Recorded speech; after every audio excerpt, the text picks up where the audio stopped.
So, we continue our conversation here with a discussion of methods of intelligence, methods of investigation, our methods of investigation, that is.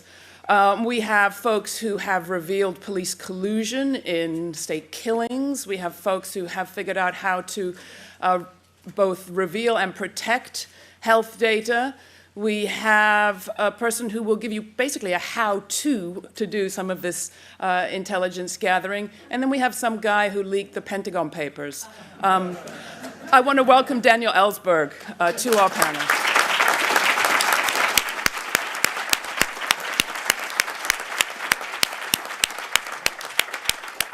I think we let Daniel Ellsberg bite into lunchtime, right? All right, so let's start with Northern Ireland, the place that I started reporting in the early 80s and was actually honored to meet one of our panelists. Paul O'Connor is now director of the Pat Finucane Centre. The centre has offices in Derry, Armagh, and Dublin. It's named after a lawyer who was assassinated by Loyalist paramilitaries in '89. He and his co-speaker, a presenter here today, Anne Cadwallader, well done. Close. Who is the author of this book. She'll forgive me if I promote her book. Lethal Allies, which is for sale at a special conference price of just £12 right outside, have spent years now researching police collusion in state killings in Northern Ireland, and they're going to talk to us about exactly how they compiled this dossier and how you can do something similar too, not to mention the impacts that it will have. I'm going to introduce all of the panelists so that you can come up one after the other. I think is probably the best way to save time. Karen Spank writes about health, politics, and technology. She was sued by Scientology for almost 10 years over publishing excerpts of their higher-level courses. She won, you'll be happy to hear. She co-founded the Dutch digital rights organization Bits of Freedom, which she chaired for 7 years, and was the chair of the Dutch Big Brother Awards for 10 years. Feminism would require that we develop a Big Sister Award also, but maybe we'll do that on another day. Also with us is Nicky Hager. He's an author and investigative journalist, whom I'm sure most of you know. His books include Secret Power and Other People's Wars. He lives in New Zealand, and he's come all this way to tell us how to do what he does. But let's start with Anne, I think, right? Lethal Allies. Thank you. I'm going to be sitting right there, and I'll nudge you into time. Thanks.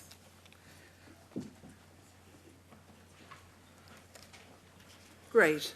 Well, thank you very much for inviting me. My name, as you heard, is Anne Cadwallader. I've worked in Northern Ireland for 34 years, mostly as a journalist, and then more recently as a caseworker with the Pat Finucane Centre. Now, the centre, as Laura also said, is named after the Belfast solicitor Pat Finucane, who was shot dead in front of his wife and children in 1989. After 3 investigations by the former Chief Constable of the Metropolitan Police, Sir John Stevens, the British government finally admitted he was shot dead by Loyalists in collusion with both the police, the RUC, and with British military intelligence. London is still, we say, disgracefully holding out on its firm promise of a public inquiry into his murder. The Pat Finucane Centre works with bereaved families to try and find out who killed their loved ones.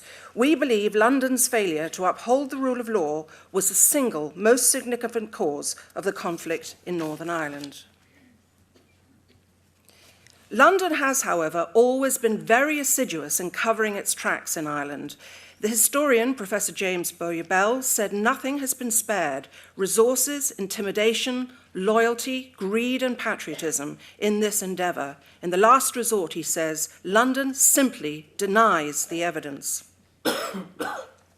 Collusion is a word that has been unfortunately debased over time by some for political purposes. There is no crime on the British statute book called collusion, and no agreed definition of what it is. We in the PFC believe that if police officers or soldiers conspire to murder people or ignore what they know about murder, or if they cover up what they know, that's collusion. But collusion is difficult to prove, as the only witnesses to the original act are the guilty parties. The murderous acts carried out by colluders leave plenty of evidence, but the original conspiracy rarely does, unless someone breaks cover, and there are powerful reasons why this is so rare. Collusion, however, is absolutely vital to understanding the conflict in Ireland. Most of you in this room will believe it was based on religious differences, with London benevolently trying to keep the peace. that Catholics and Protestants were fighting each other, that Loyalist and Republican paramilitaries were mirror images of each other. Well, given what we have uncovered, we see it somewhat differently. That London was a key player and used the kind of counterinsurgency tactics it had already honed in previous colonial wars in Malaya, Kenya, the Middle East, and elsewhere. The result of over 10 years' research into one series of time and geographically limited series of events is contained in the PFC's book published last year called Lethal Allies, British Collusion in Ireland. I'm glad to say it's become a bestseller in Ireland, and I have some copies here with me. The book names 25 Loyalists, most of them murderers, who were also serving or former members of the Royal Ulster Constabulary or the British Army in Ireland. Sadly, we have been unable to name most of their masters in London who pulled their strings. Just as a quick introduction, this is a very short account of the various forces active on the state side during the conflict in Ireland. There was the UDR, the largest regiment in the British Army, whose members were locally recruited, armed and trained to kill. Then there was the UVF, the Ulster Volunteer Force, an illegal group of killers, some of whom were also members of the legal UDR. The UDA was the largest but least disciplined of the Loyalist forces. It wasn't banned until 1992, although it carried out hundreds of sectarian assassinations, its victims almost invariably Catholic non-combatants, shot dead while going about their ordinary day's business at work, at play, or at home in their beds. The RUC was the Royal Ulster Constabulary, 90% Protestant, and then, of course, there are all the other shadowy forces inflicted on the people of Northern Ireland, MI5, MI6, and so on, none accountable for their actions. Coming now to the key point, how did we carry out our research and make the shocking discoveries we did? We looked in all the usual places and some very unusual ones. The National Archives here in London, whenever we could afford to visit. We talked to bereaved families and eyewitnesses. We worked alongside any inquiry set up whenever that happened, not often. And then we worked with the Historical Inquiries team, a group of mainly former British police officers set up in Northern Ireland by a former Chief Constable of the Police Service in Northern Ireland, and more about that later. Finally, we also spoke to whistleblowers, but others here will go into that in more detail. So what did we find in the National Archives? The answer is a lot, but I'm limited on time, so here are just a few examples. Firstly, we found this document, which shows that even as they were setting up the UDR, the British government knew it would be used by Loyalist paramilitaries to train and arm themselves against the nationalist population. I could give you dozens of examples of how that worked out in practice, but here's just one. The carnage caused on the single most devastating day of the conflict, the Dublin and Monaghan bombings in which 34 people, including an unborn child, perished in May 1974. These bombs were planned by a group of UDR men in conjunction with the UVF. We can name 3 with total confidence, but we strongly suspect others. This most significant extract from official papers shows that as early as 1976, barely 4 years into a 30-year conflict, the British Prime Minister of the day, Harold Wilson, and the then leader of the opposition, Margaret Thatcher, were being briefed that the largest regiment in the British Army, the UDR, was, quote, heavily infiltrated by extremist Protestants, i.e. Loyalist paramilitaries, and that in a crisis could not be relied upon to be loyal. Indeed, the UDR became the main source of weapons for Loyalist paramilitaries and the only source of modern weapons such as Sterling submachine guns.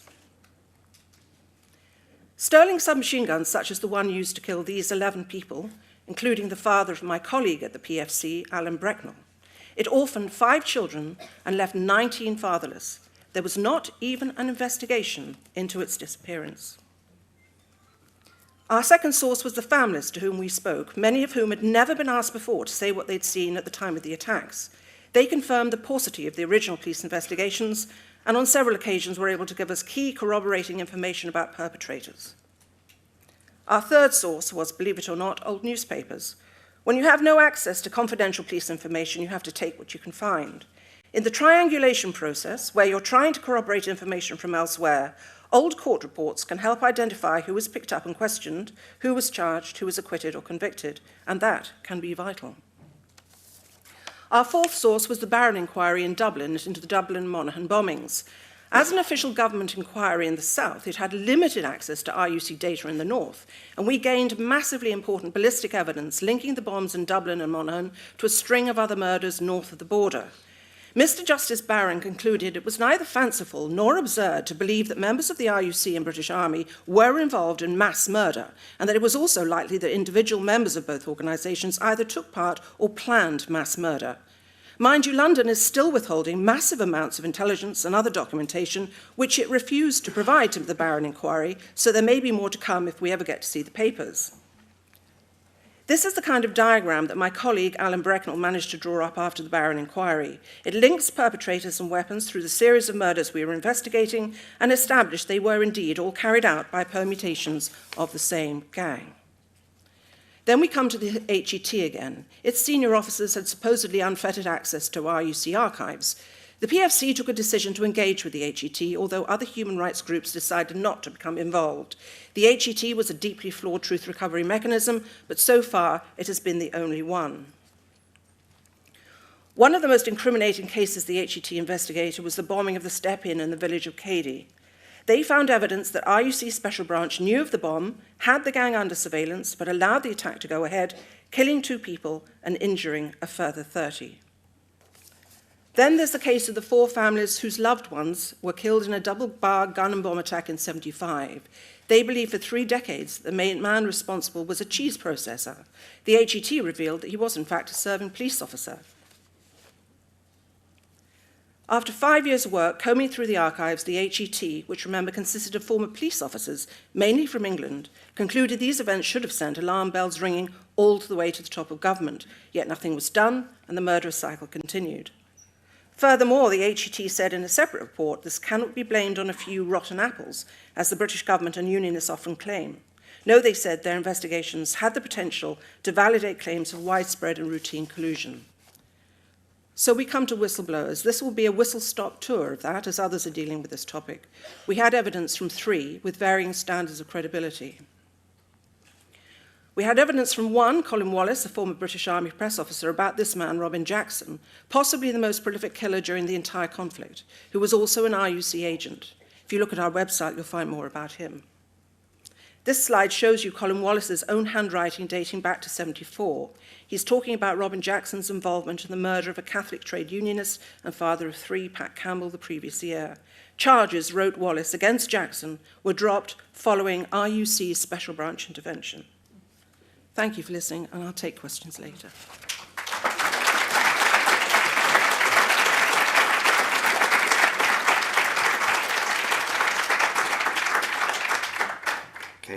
Good morning.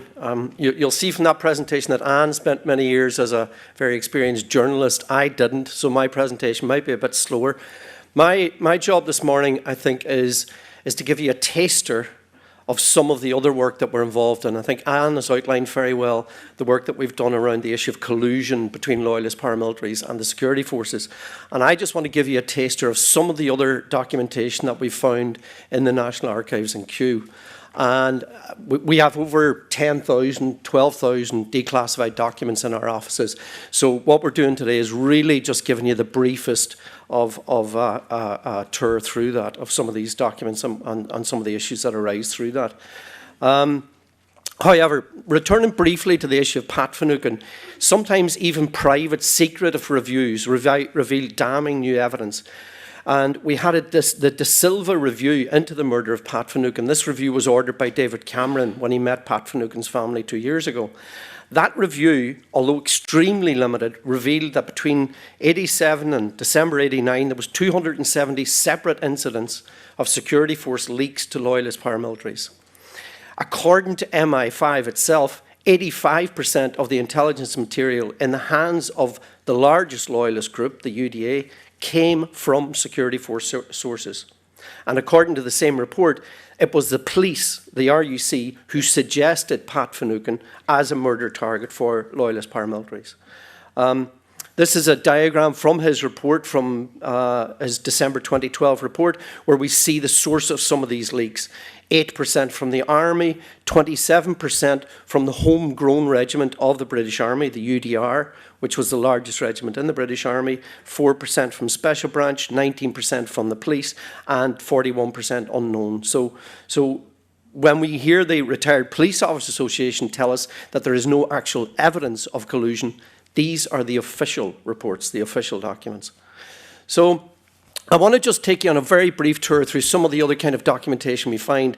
And for instance, this is a record of a meeting between the British government, Sir Frank Cooper and other senior officials in Belfast, and Loyalist paramilitary. So you'll see that at the meeting where the UVF, who 6 months prior to this meeting had bombed Dublin and Monaghan and killed 33 people, the Orange Volunteers, another Loyalist paramilitary group, the UDA, and one other UVF man, not known. And at the meeting, they complained that the police were not recruiting enough people, that there was discrimination against Loyalists, and that there was discrimination against former detainees. In other words, the Loyalist paramilitary groups were meeting the government to urge them to recruit more Loyalist ex-prisoners. How bizarre is that?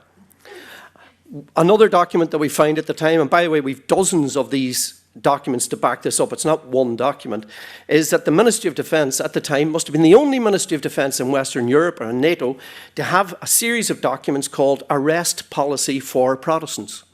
Now, what this in effect was a policy on when not to arrest Loyalists. They list a whole series of categories where Loyalists are not to be arrested, which is, as you would agree, a fairly bizarre type of policy for the Ministry of Defence to have. At the same time, we found these lists of statistics. This one, for example, is from 1976. Now, I'll give you a short guide through this here. At the very top in blue, you see a particular period of who has been killed and wounded by, and they characterise it by Protestant extremists or by Catholic extremists. That's their definition of it. Now, you'll notice that in that particular week, the IRA and other Republican groups hadn't killed or wounded anyone. And in the same week, Loyalist paramilitaries had killed 4 and injured 16. Now go down to the screening statistics. Screening was a process whereby people would get arrested at random by the British Army, taken to an army post, and you would be screened. You would be asked, how many rooms in your house? Do you have a dog? How many are in your family? Who's working? What are your political views? And they would build up an intelligence picture of entire communities. It was later ruled to be illegal. Now we look at the screening statistics and it's broken down to 3rd Battalion, 8th Battalion and 39th Battalion. In other words, all 6 counties of Northern Ireland. And they've actually quite helpfully broken it down by religion. And we see that in that 6-month period, 1,946 people were screened. Now look at the very bottom table and you'll see that 3rd Battalion in that 1 week screened 3 Catholics and no Protestants. 8th Battalion, 16 Catholics and no Protestants. 39th Battalion were very active, 29 Catholics and no Protestants. And we see their attitude towards a group that was actually heavily involved in violence during that precise period. Moving on now to a separate issue, and that is the issue of prosecution or non-prosecution of soldiers who were killing civilians. And we find, for instance, that General Sir Cecil Blacker is writing to Lieutenant General Frank King. He says, the Attorney General has assured me that he himself carefully reviews every serious allegation against a soldier. He assured me in plainest terms that not only he himself, but also the Director of Public Prosecutions and senior members of his staff, having been army officers themselves, having seen active service, were by no means unsympathetic in their approach to soldier prosecutions in Northern Ireland. We see here that they've agreed there will never be a conflict between the Attorney General and the General Officer commanding the British Army in Northern Ireland, and ministerial intervention will be unlikely. This was entirely illegal to give the Army this level of access on prosecutions. So we have ministers and civil servants in Whitehall making decisions, and we've bereaved and anguished families at home, and you'll see why we flagged this up.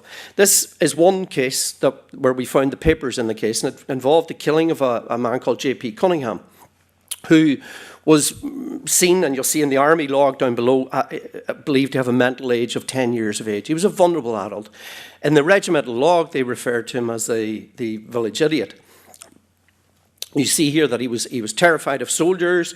He was confronted in a country road. He turned, he ran into a field, and he was shot and killed. The soldiers who killed him were never questioned by the police, and the family was offered £750.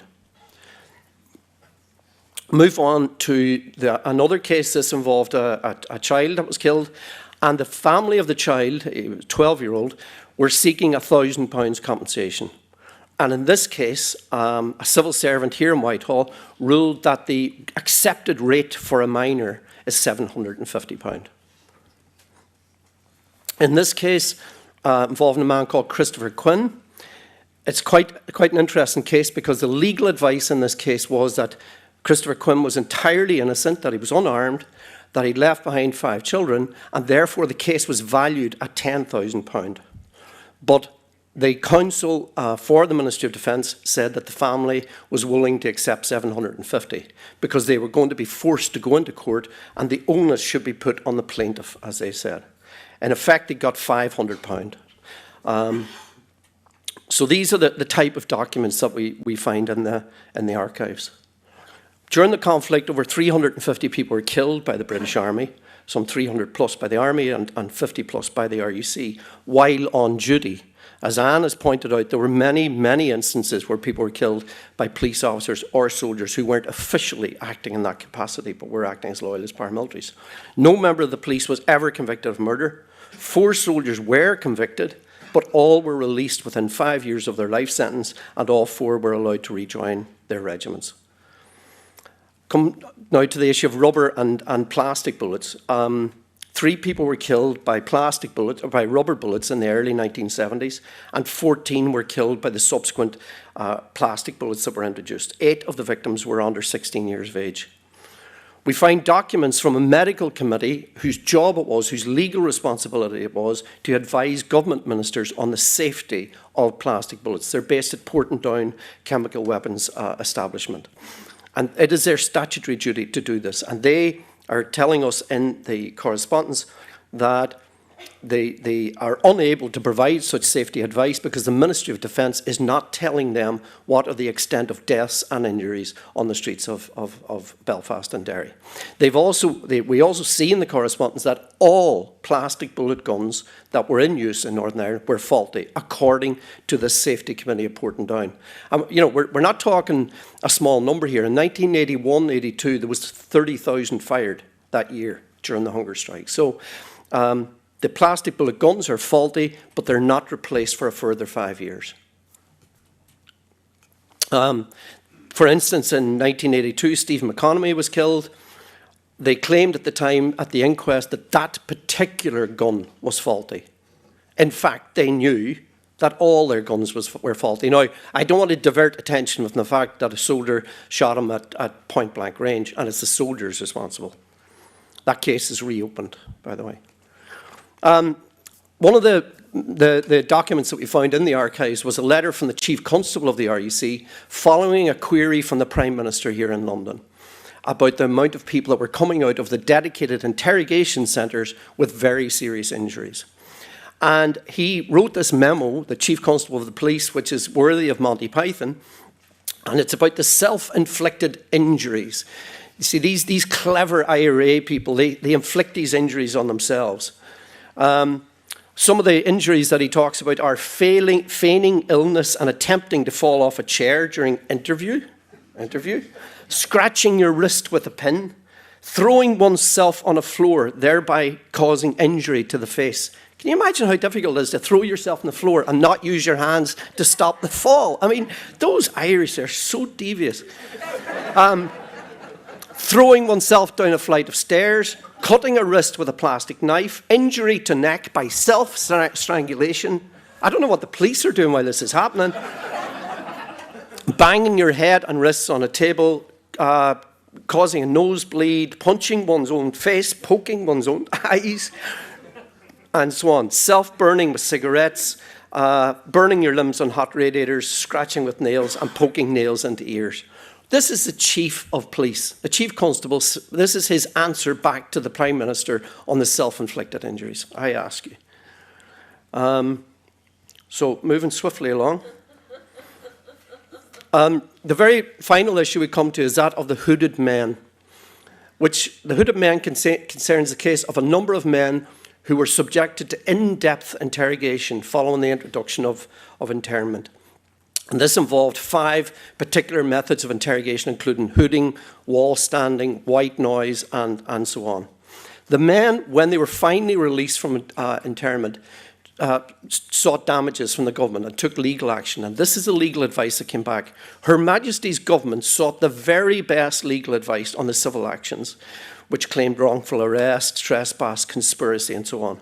The gravest allegation is that of conspiracy between the defendants, i.e. the Northern Irish Prime Minister Brian Faulkner and Lord Carrington, Minister of Defence, to subject the plaintiff to lawful acts. We are advised that the only practical case was to settle these actions out of court.